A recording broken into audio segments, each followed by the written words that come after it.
ಥರ ಸಾಫ್ಟ್ ಆಗಿರೋ ಜಾಮೂನ್ನ ಮನೆಯಲ್ಲೇ ಮಾಡೋಣವಾ? ಹಾಯ್ ಆಲ್, ಹೇಗಿದ್ದೀರಾ ಎಲ್ಲರೂ? ನಾನು ನಿಮ್ಮ ಪ್ರೀತಿಯ ನಮ್ರತ.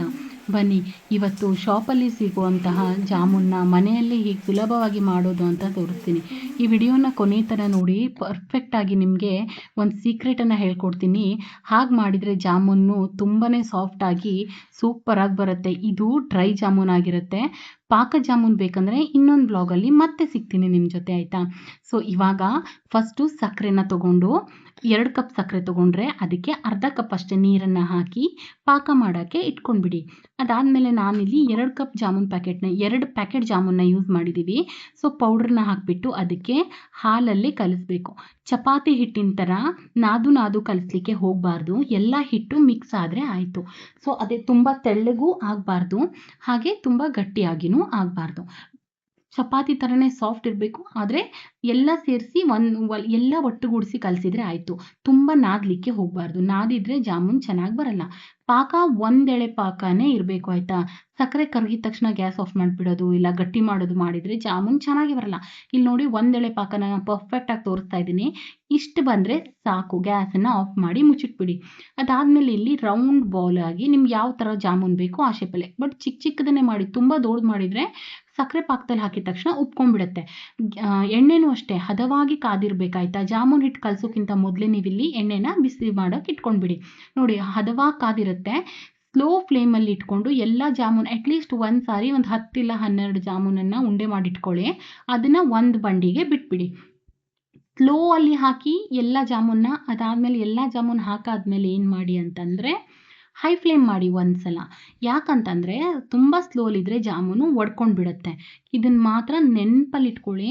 ತುಂಬ ಸ್ಲೋಲ್ಲಿ ಇಟ್ಕೊಂಡು ಜಾಮೂನ್ ಹಾಕಾದ್ಮೇಲೆ ಅದೇ ಫ್ಲೇಮಲ್ಲಿ ಬಿಟ್ಬಿಟ್ರೆ ಏನಾಗುತ್ತೆ, ಎಲ್ಲ ಓಪನ್ ಆಗೋಕ್ಕೆ ಸ್ಟಾರ್ಟ್ ಆಗುತ್ತೆ. ಅಂದರೆ ಮೇಲ್ಗಡೆ ಎಲ್ಲ ಲೈನ್ ಬರೋಕ್ಕೆ ಸ್ಟಾರ್ಟ್ ಆಗುತ್ತೆ. ಸೊ ಜಾಮೂನ್ ಅವಾಗ ಚೆನ್ನಾಗಾಗಲ್ಲ. ಒಂದು ಸಲ ಹೈ ಫ್ಲೇಮ್ ಮಾಡಿ. ಹೈ ಫ್ಲೇಮ್ ಮಾಡಿಬಿಟ್ಟು ಒಂದು ನಿಮಿಷ ಬಿಡಿ. ಅದಾದಮೇಲೆ ಎಲ್ಲ ಕಡೆ ಸೇಮ್ ಹೀಟ್ ಹೋಗುತ್ತಲ್ವಾ, ಆವಾಗ ಮೀಡಿಯಮ್ಮಲ್ಲಿ ಇಡಿ. ಸೊ ಮೀಡಿಯಮ್ ಅಂದರೆ ಸ್ಲೋಕ್ಕಿಂತ ಸ್ವಲ್ಪ ಜಾಸ್ತಿ ಅಷ್ಟೇ. ಮೀಡಿಯಮ್ ಇಟ್ಟು ಕಂಟಿನ್ಯೂ ಕೈ ಅಲ್ಲಾಡಿಸ್ತಾನೆ ಇರಿ, ಕಂಟಿನ್ಯೂ ತಿರುಗಿಸ್ತಾನೆ ಇರಬೇಕು. ಯಾಕಂತಂದರೆ ಎಲ್ಲ ಕಡೆ ಸೇಮ್ ಆಗಿ ಒಂದೇ ಕಲರಲ್ಲಿ ಎಲ್ಲ ಕಡೆನೂ ಜಾಮೂನು ಹದವಾಗಿ ಬೇಯಬೇಕು. ಅದಕ್ಕೋಸ್ಕರ ನೀಟಾಗಿ ತಿರುಗಿಸ್ತಾನೇ ಇರಬೇಕು. ಎಲ್ಲಿ ತನಕ ಅಂದರೆ ಈ ಕಲರ್ ಬರಬೇಕು. ನಿಮಗೆ ತೋರಿಸ್ತಿದ್ದೀನಲ್ವ, ಇದೇ ಕಲರ್ ಪರ್ಫೆಕ್ಟ್ ಆಗಿರುತ್ತೆ. ಇನ್ನೂ ಡಾರ್ಕ್ ಮಾಡಿದರೆ ಜಾಮೂನ್ ಚೆನ್ನಾಗಾಗಲ್ಲ, ಒಂಥರ ಬರ್ನ್ ಆಗಿರೋ ಸ್ಮೆಲ್ ಸ್ಟಾರ್ಟ್ ಆಗುತ್ತೆ. ಸೊ ಈ ಕಲರ್ ಬಂದಾಗ ತೆಗಿರಿ. ತೆಗೆದ ತಕ್ಷಣವೇ ಇಲ್ಲಿ ಪಾಕ ರೆಡಿಯಾಗಿರುತ್ತಲ್ವ, ಅದನ್ನು ಓಪನ್ ಮಾಡಿ ಜಾಮೂನೆಲ್ಲ ಅದಕ್ಕೆ ಹಾಕಿ ಕ್ಲೋಸ್ ಮಾಡಿಬಿಡಿ. ನಾನಿಲ್ಲಿ ಒಂದು 2-3 ಬಂಡಿ ಮಾಡಿದ್ದೀನಿ.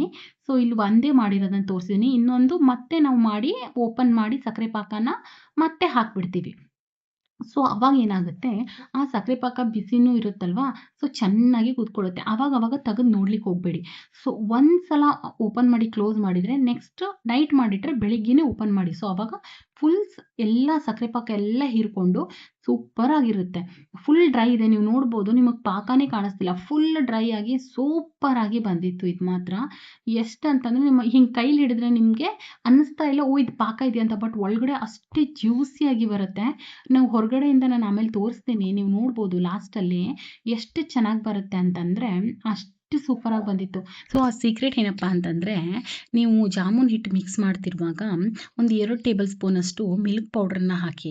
ಆವಾಗ ಜಾಮೂನ್ ಸ್ವಲ್ಪನೂ ಒಡೆಯಲ್ಲ, ಆಯಿತಾ? ಒಮ್ಮೆ ಟ್ರೈ ಮಾಡಿ ನೋಡಿ. ನಾನಿಲ್ಲಿ ಹಾಕೋದನ್ನು ತೋರಿಸಿಲ್ಲ, ಯಾಕಂದರೆ ನಿಮ್ಗೆ ಸೀಕ್ರೆಟಾಗಿ ಹೇಳಬೇಕು ಅಂತ ಹೇಳಿ. ಮಿಕ್ಸ್ ಮಾಡಿಬಿಡಿ. ಅದರಲ್ಲಿ ಆಲ್ರೆಡಿ ಏನದು ಮಿಲ್ಕ್ ಪೌಡ್ರ್ ಇದ್ದರೂ ಸಹ ಒಂದು 2 ಸ್ಪೂನಷ್ಟು ಹಾಕಿ. ಒಡೆಯಲ್ಲ, ಪರ್ಫೆಕ್ಟಾಗಿ ಡ್ರೈ ಜಾಮೂನ್ಗಂತೂ ಸೂಪರಾಗಿ ಬರುತ್ತೆ. ಇದೇ ಥರ ಒಳ್ಳೊಳ್ಳೆ ರೆಸಿಪಿಗಾಗಿ ನನ್ನ ಚಾನೆಲ್ನ ಸಬ್ಸ್ಕ್ರೈಬ್ ಮಾಡೋದನ್ನು ಮರಿಬೇಡಿ.